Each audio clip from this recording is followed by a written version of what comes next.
première année de Belshazzar, roi de Babylone, Daniel eut un songe et des visions de son esprit pendant qu'il était sur sa couche. Ensuite, il écrivit le songe et raconta les principales choses. Daniel commença et dit, « Je regardai pendant ma vision nocturne, et voici, les 4 vents des cieux firent irruption sur la grande mer, et 4 grands animaux sortirent de la mer, différents l'un de l'autre. Le premier était semblable à un lion et avait des ailes d'aigle. Je regardai jusqu'au moment où ses ailes furent arrachées. Il fut enlevé de terre et mis debout sur ses pieds comme un homme, et un cœur d'homme lui fut donné. Et voici un second animal était semblable à un ours, et se tenait sur un côté. Il avait 3 côtes dans la gueule entre les dents, et on lui disait « Lève-toi, mange beaucoup de chair ». Après cela, je regardai, et voici, un autre était semblable à un léopard, et avait sur le dos 4 ailes, comme un oiseau. Cet animal avait 4 têtes, et la domination lui fut donnée. Après cela, je regardai pendant mes visions nocturnes, et voici, il y avait un 4e animal, terrible, épouvantable, et extraordinairement fort. Il avait de grandes dents de fer, il mangeait, brisait, et foulait aux pieds ce qui restait. Il était différent de tous les animaux précédents, et il avait 10 cornes. Je considérai les cornes, et voici, une autre petite corne sortit du milieu d'elle, et 3 des premières cornes furent arrachées devant cette corne. Et voici, elle avait des yeux comme des yeux d'homme, et une bouche qui parlait avec arrogance. Je regardai pendant que l'on plaçait des trônes, et l'ancien des jours s'assit. Son vêtement était blanc comme la neige, et les cheveux de sa tête étaient comme de la laine pure. Son trône était comme des flammes de feu, et les roues comme un feu ardent. Un fleuve de feu coulait et sortait de devant lui. 1000 milliers le servaient, et 10 000 millions se tenaient en sa présence. Les juges s'assirent, et les livres furent ouverts. Je regardai alors à cause des paroles arrogantes que prononçait la corne, et tandis que je regardais, l'animal fut tué et son corps fut anéanti, livré au feu pour être brûlé. Les autres animaux furent dépouillés de leur puissance, mais une prolongation de vie leur fut accordée jusqu'à un certain temps. Je regardai pendant mes visions nocturnes, et voici, sur les nuées des cieux arriva quelqu'un de semblable à un fils de l'homme. Il s'avança vers l'ancien des jours, et on le fit approcher de lui. On lui donna la domination, la gloire et le règne. Et tous les peuples, les nations et les hommes de toutes les langues le servirent. Sa domination est une domination éternelle qui ne passera point, et son règne ne sera jamais détruit.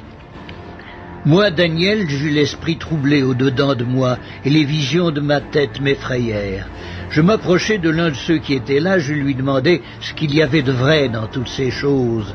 Il me le dit et m'en donna l'explication. Ces 4 grands animaux, ce sont 4 rois qui s'élèveront de la terre. Mais les saints du Très-Haut recevront le royaume, et ils posséderont le royaume éternellement, d'éternité en éternité.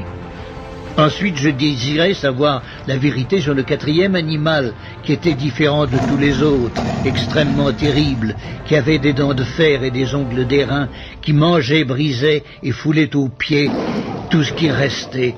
Et sur les 10 cornes qu'il avait à la tête et sur l'autre qui était sortie, et devant laquelle 3 autres étaient tombés, sur cette corne qui avait des yeux, une bouche parlant avec arrogance et une plus grande apparence que les autres, je vis cette corne faire la guerre aux saints et l'emporter sur eux jusqu'au moment où l'ancien des jours vint donner droit aux saints du Très-Haut, et le temps arriva où les saints furent en possession du royaume.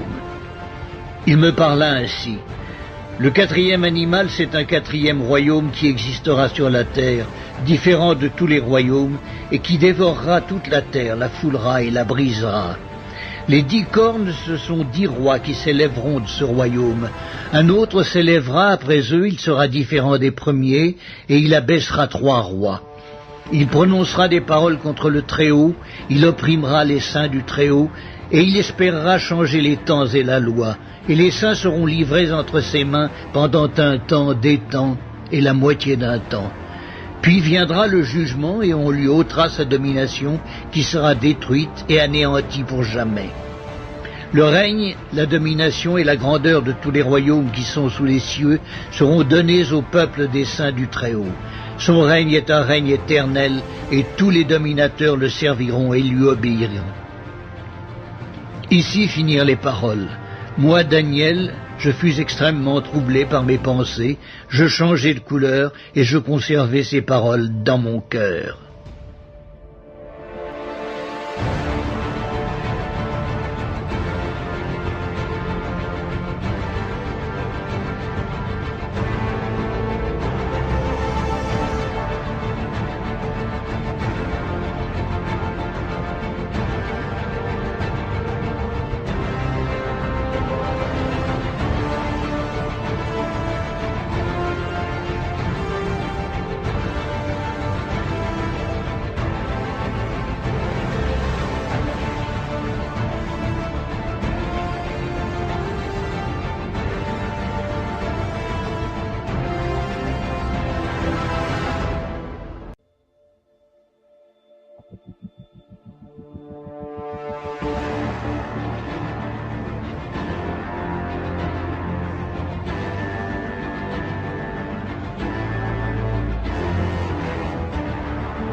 Pour aimer les Kubrick, il faut aimer les sous-textes, les références et parfois se les faire décrypter.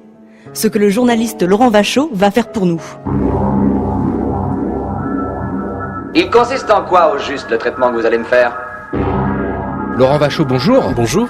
Vous êtes particulièrement intéressé à Eyes Wide Shut, notamment avec un article qui est apparu dans Positif, c'était en janvier 2013, Secret de la pyramide. Qu'est-ce qui s'est passé? Qu'est-ce qui vous a conduit à écrire cet article?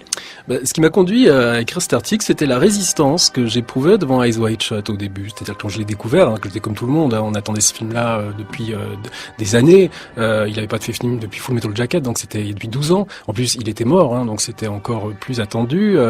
Et quand je l'ai vu, moi j'avais un effet d'emballement immédiat sur tous ces films quand je les découvrais, malgré l'attente. Il y avait toujours peut-être des fois une petite déception, mais quand je les revoyais immédiatement, c'était vraiment un éblouissement. Et pour celui-là, je me souviens que j'avais été très impressionné par le côté esthétique du film, par plein de choses, mais il y avait une sorte de résistance où je trouvais qu'il y avait un flou, je trouvais le film un peu lent, et à force de le regarder, j'ai vu ce qu'on pourrait appeler des dessins dans le tapis, des choses dans l'iconographie visuelle du film, qui me paraissaient être très très signifiants et qui n'étaient pas là par hasard, parce que chez Kubrick, il y a cette précision maniaque, c'est-à-dire qu'il refaisait 250 fois des scènes, et si vous aviez un objet posé au premier plan qui après était à gauche dans le deuxième plan, c'était pas une erreur de continuité de script, c'est qu'il en avait peut-être décidé ainsi. Alors ça, on n'en sait rien, mais moi je veux le croire, et en tout cas ma théorie et ma grille de lecture confirment cette impression-là. Ayez l'obligeance d'ôter votre masque. Kubrick, ce sont 13 longs métrages. Et chacun de ces films, mis bout à bout, forme justement une œuvre, un ensemble, dans lequel, et là on ressort la grille de lecture, il y a des thèmes transversaux. On va essayer de les traverser avec... D'ailleurs, son premier film qui est très peu connu, qui est sorti récemment, qui s'appelle Fear and Desire, la peur et le désir, ça pourrait même être le titre de Eyes Wide Shut, vous voyez, quelque part aussi. Quoi. On était en 53 avec ce premier film. Alors, notamment dans ces grands thèmes, il y a les symboles maçonniques. Alors, le symbole maçonnique chez Kubrick est très présent. Oui, alors je dirais pas que c'est un grand thème du cinéma de Kubrick, je dirais que moi c'est plutôt un motif qui m'est apparu, moi, et à plein d'autres, je suis sûr, qui ont regardé ces films, et ces affiches notamment. Hein. Vous ne pouvez pas ne pas reconnaître dans plein de scènes, dans plein d'affiches, le motif d'une pyramide, du triangle, avec des colonnes, par exemple, qui font bien sûr penser à l'emblème maçonnique, enfin de la fameuse du fameux compas maçonnique et des colonnes, des deux colonnes doriques. Vous pouvez le voir bien sûr dans le plan d'ouverture d'Eyes Wide Shut, quand Nicole Kidman se déshabille, vous pouvez, personne ne le voit, hein, mais vous pouvez voir deux colonnes dans la chambre, hein, des colonnes comme dans un temple, et vous voyez l'arrangement des rideaux de la fenêtre qui dessine un triangle, et d'autant plus l'analogie avec la pyramide est d'autant plus forte que vous avez un store quoi qui est sur la fenêtre et qui dessine un petit peu comme des briques, hein, comme ça. Et le film s'appelle Eyes Wide Shut, c'est-à-dire que ça veut dire quelque chose, les yeux grands fermés, c'est-à-dire que ça interroge le regard du spectateur et ça vous dit, vous croyez avoir vu quelque chose, mais vous l'avez pas vu. Là, vous vous intéressez à une jolie femme qui se déshabille parce que le regard du metteur en scène dirige le regard du spectateur vers la femme nue, alors qu'en fait, pour moi, ce qui est pratiquement aussi important, c'est ce qui est caché, c'est ce motif-là, c'est-à-dire que la femme se déshabille devant cet emblème qui représente la puissance occulte supérieure du film, comme il y avait une puissance occulte supérieure dans 2001 l'Odyssée de l'espace qui était symbolisée par ce monolithe, hein, qui était filmé à un moment comme une pyramide brisée en contre-champ dans un des plans les plus célèbres du film, comme les puissances occultes invisibles de Shining étaient les revenants et les fantômes les forces démoniaques de l'hôtel Overlook, comme par exemple la puissance dominante de Barry Lyndon par exemple, c'est le narrateur désincarné qui raconte l'histoire de Barry en voix off et qui paraît déjà en connaître tous les aspects avant même le personnage, c'est-à-dire le personnage a l'air prisonnier comme ça d'un destin scellé d'avance, quoi. Et ça, c'est vraiment un thème très très fort chez Kubrick que vous pouvez retrouver pratiquement dans presque tous les longs métrages, c'est-à-dire que l'individu se croit libre, donc avec un libre arbitre, alors qu'en fait il est contrôlé par des puissances supérieures, que ce soit des hommes, des extraterrestres, des fantômes, qui en fait décident de son sort. Et jusqu'au bout, il ne voit pas, il se croit maître alors qu'il est esclave. Et c'est le cas aussi du docteur Hartford joué par Tom Cruise dans Eyes Wide Shut, qui croit appartenir à une caste dominante, alors qu'en fait il n'est qu'un laquais du personnage de Sidney Pollack, qui lui est le vrai maître des marionnettes du film, quoi. Dave, arrêtez.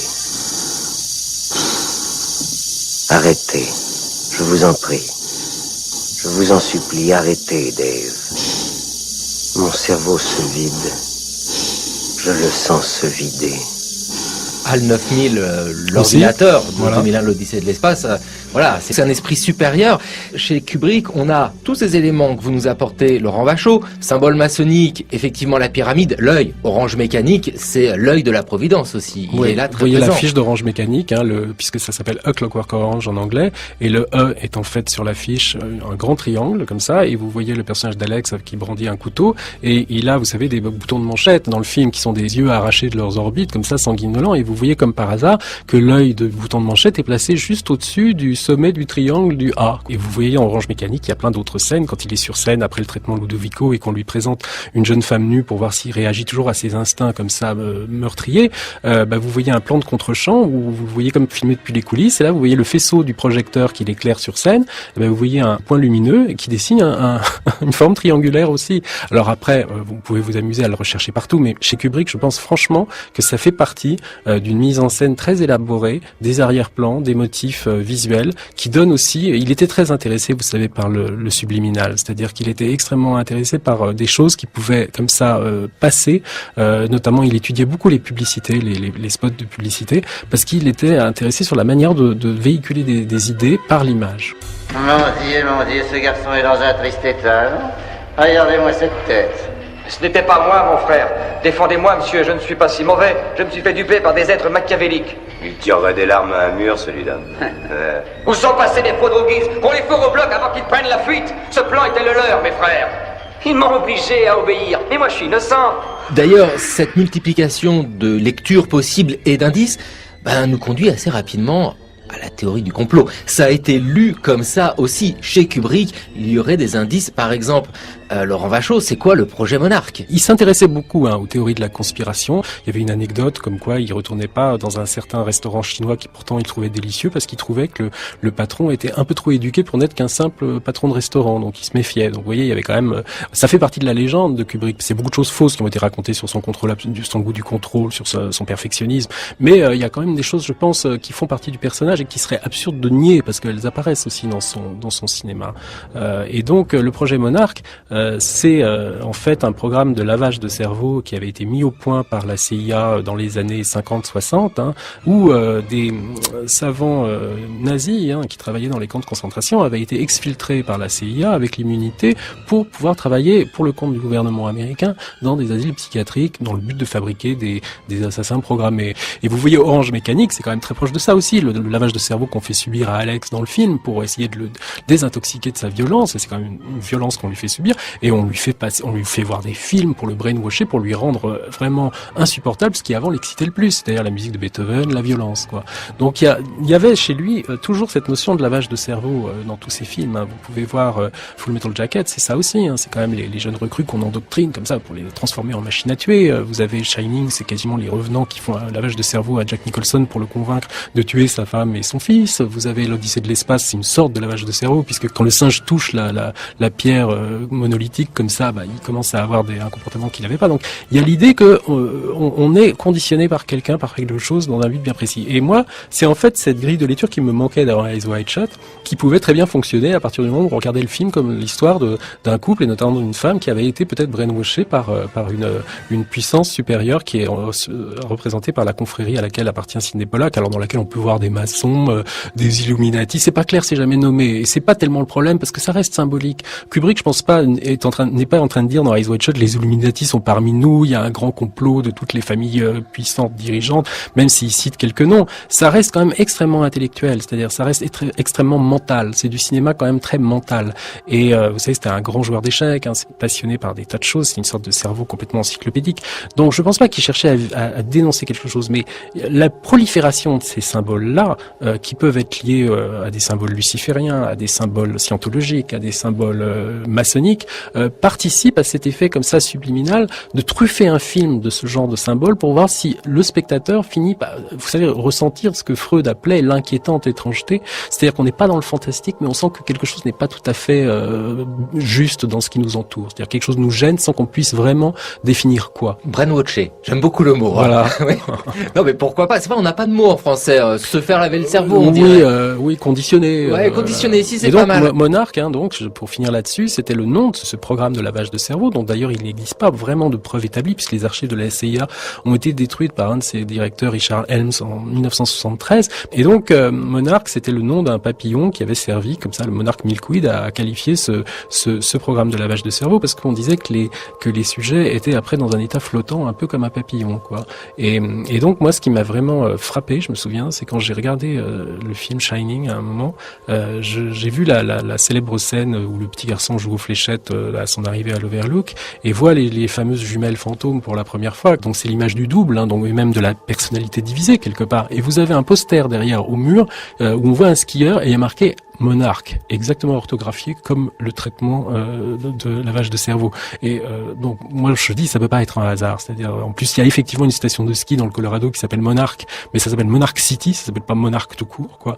Et donc ça fait partie de cette espèce de subliminal, parce que Shining ça raconte ça aussi, ça raconte un enfant brutalisé, abusé par son père, qui a développé finalement un don, qui a sa personnalité qui s'est divisée. Il y a entre lui et ce petit personnage qui s'appelle Tony, qui fait parler comme ça, et qui dit c'est le petit garçon qui parle dans ma bouche. Et Shining, ça désigne la personnalité divisée, c'est-à-dire cette espèce de faculté de pouvoir voir dans l'avenir et et son petit personnage Tony, qui est son autre lui-même, qui a donc cette faculté-là. Donc c'est aussi un film qu'on peut voir sur l'abus infligé à un enfant qui peut donner naissance à une division de la personnalité, et c'est exactement ce que le traitement Monarch faisait, c'est-à-dire traumatiser des gens et des enfants pour fragmenter leur personnalité et les reconstruire après en les conditionnant.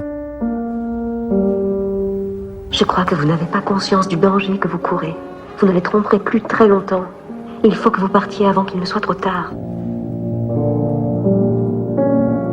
Mais de manière extrêmement concrète, vous, Laurent Vachaud, vous apportez une analyse de Eyes Wide Shut autour du conditionnement, voilà, avec la notion de secte. Et là, on est obligé de se dire, il y a quelque chose à ce moment-là dans la tête de Kubrick quand il fait ce film. Oui, de secte ou de société secrète. Vous la savez, scientologie. Tom Cruise est scientologue, la fille de Kubrick est scientologue, oui. Le film est fait à ce moment-là, et apparaît un personnage, vous avez su l'identifier, parce que il est là, mais c'est pas un personnage insignifiant, c'est un autre scientologue. Oui, c'est en fait le secrétaire personnel de Tom Cruise, parce que dans la vraie vie, dans la vraie vie.